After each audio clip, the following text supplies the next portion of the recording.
नमस्कार. आजचा चर्चेचा विषय आहे ट्रायजेमल न्यूरॉलजिया.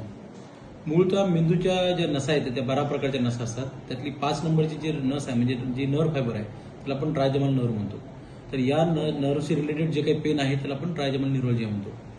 तर मूळतः अशा पेशंटमध्ये जे काही सिम्पटम असतात म्हणजे पेशंटला जो त्रास असतो तो एकदम sudden sharp severe electric sensation like म्हणजे एकदम तीव्र वेदना असतात आणि त्या थोड्या वेळासाठी असतात, 4 सेकंद 5 सेकंदसाठी आणि ते चेहऱ्याच्या विशिष्ट भागामध्ये असतात.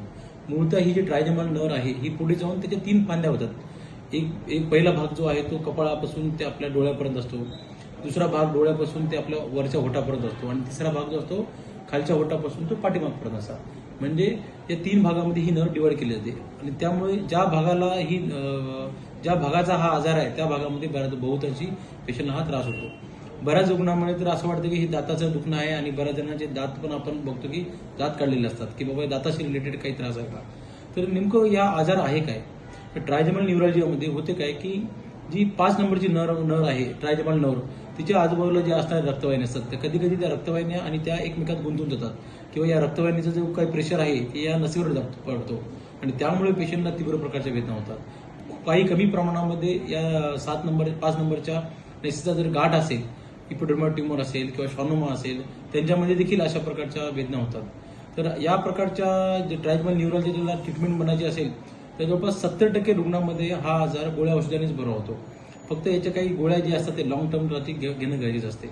काही रुग्णांमध्ये ज्यांना गोळ्या सहन होत नाहीत किंवा गोळ्या घेऊनही त्यांचा आजार कमी होत नाही अशा रुग्णांमध्ये आपल्याला पर्यायी उपचार शोधावे लागतात. जसे की रेडिओ फ्रिक्वेन्सी अब्लेजन आहे म्हणजे हा एक नॉन सर्जिकल ट्रीटमेंट आहे. त्यामध्ये एक विशिष्ट प्रकारची हीट जनरेट करतो आपण आणि नसेपासून येणारा जो करंट आहे नसेचं लिजनिंग करतो म्हणजे नसेला आपण थोडक्यात जाळल्यासारखं करतो आपण आणि जेणेकरून नसेपासून येणारं जे काही करंट आहे आणि ज्या वेदना आहेत ते बऱ्यापैकी कमी होतात.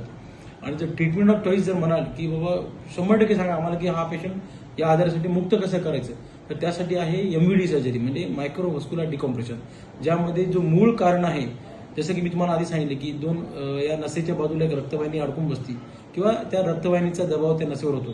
तर या सर्जरीमध्ये आपण कानाच्या पाठीमागून सर्जरी करतो.